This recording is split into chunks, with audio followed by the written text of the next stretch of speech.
Hi, good day, good night, good evening, depending on what time you happen to be watching this. Welcome to another episode of House of Stars. I'm your girl Star, and today we're doing a reading. We haven't done one of these in a long ass time, which is the Spirit of Man. We're doing it on Rich Homie Quan. It is his birthday today, so I thought I would tap into the energies and see what's around him and what kind of person he was, and the integrity and the energy that he carries in the name of Jesus. But if you'd like to get this private reading, you could always hit me up. My links and all my information is in the description box. So let's just get into it. So his birthday is October 3rd. Not sure the year. I think it's 83. I'll load that back up.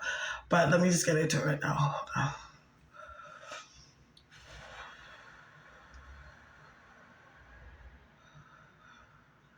Okay, I like his energy. Like he was a very, very nice guy. Like he's a guy that it's like he was very laid back and he was very even tempered when it came to his temperament. I think that even when it came to how he dealt with situations in his life, like say for example, being that man like that's in the streets that has a politic, or when it comes to actually like distributing karma, whatever the case may be, like he was really good at weighing out the odds. Like he was a very big about getting both sides of the story. So one thing I can say about Rich Homie Quan that I felt about him is like he was not one of those people that he was so easily turned away based on the things he heard. He was always a man that was of question. He was always a man of research, always a man of understanding. I actually get the sense that he was really intelligent. He tuned up a lot in a lot of ways, but very intelligent in a way. Like I heard, like he's very clever. Something that people probably wouldn't notice about Rich Homie Quan is that he was somebody that was really good with his hands. So meaning like he was really good at like putting things together. Anyway, like I don't know why people want to say in the name of Jesus. So I don't know if his faith, he had a strong faith of like God in certain ways. Like even though of course he was a certain life as some that would deem as sinful, it's like his faith in God was actually really strong. Because I wasn't saying the name of Jesus. He had like I feel like he had a spirit guide or an ancestor that around him that was actually a preacher man. Because I also see like a line of like reverence or standing before people and speaking. So I think that's the reason why he is a person that like not only stood in the line of integrity, but also knowing how to be a leader and showcasing information and building what the word I'm hearing is building a kingdom, which that's like church terms, like building our kingdom. You know what I mean? Is what I'm hearing. I get the sense, of course, like we know that we already seen that there was like extra women and stuff like that, relationships like that. And I think his biggest thing is he would always want to make sure that everybody felt special. Like any person that was in his life, whether it be a female or whether they had to offer him, like he tried to always make them feel like they were valuable assets in his life. Because I think that he had a strong understanding and a strong will when it comes to actually understanding the essence of a woman in a whole than just the whole superficial aspects of it.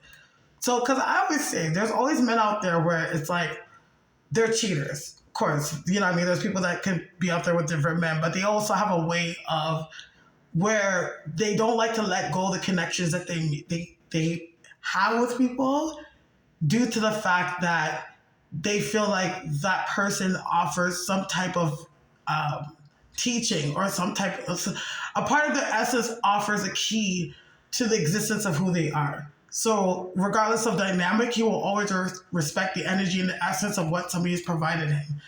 And he's so loyal friend, loyal nigga in his own right to the end is what I'm getting.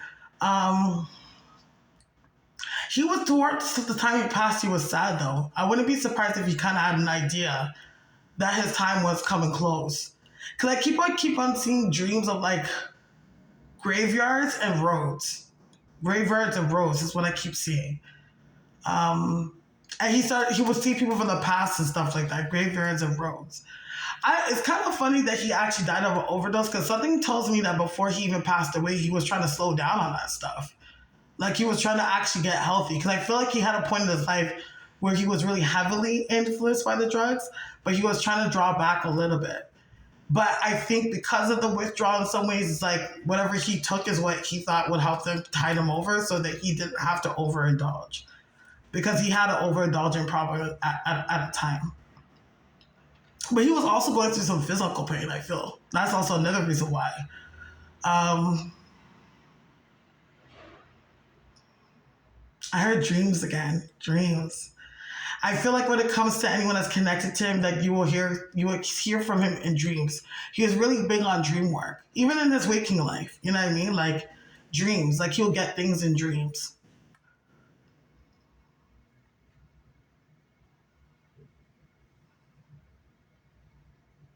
I don't know. I'm hearing studio,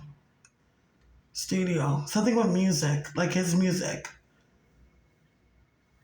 He was trying to. I think he was trying to merge into more of an if he hasn't already has at the time of his life, but he was trying to merge into much more independence in what he was doing, because he wanted to provide a space for kingdom, or provide a space for those that are around him that are like minded, that they had their own space, that he would provide it. Because I feel like every time that he did everything, he didn't just think about himself. He thought about everybody else involved. He was a very selfless man. But in honor of being selfless, I can say about him that he's always a person that's always like, there's selfless people, but they don't take good care of themselves. Like he was a selfless person that did take care. That also, he knew the key to actually being able to take care of people is taking care of yourself. And when you're so busy taking care of other people, it's so easy to not take care of yourself the way you should. That's why I feel like towards the end of life, what's unfortunate is that he was actually in a space, like around 3 to 4, that he was actually really trying to take care of himself. The industry is wicked. That's what I heard. But who doesn't know that?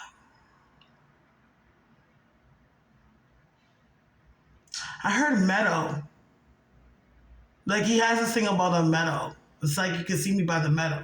I don't know. I heard meadow, but that's what I heard. But he's a very gentle soul, and I do feel like it's not gonna take him too long before he comes back. He might come back in one of his baby mother's children, is what I'm hearing. So that's it. Happy birthday, Rich Homie Quan. Rest in peace. And that's the essence of what I see around Rich Homie Quan, the spirit of a man and who he was in this life when he was Rich Homie Quan. So if you have any questions, concerns, or anything you want to ask about Rich Homie Quan, please leave it in the description box. As well, if you would like to get a psychic reading, private reading, Reiki, spiritual work, candles, whatever, you can always hit me up. My listings are in the description box. So thank you so much for your time. Rocking with me. May God bless you and the angels protect you. Good night.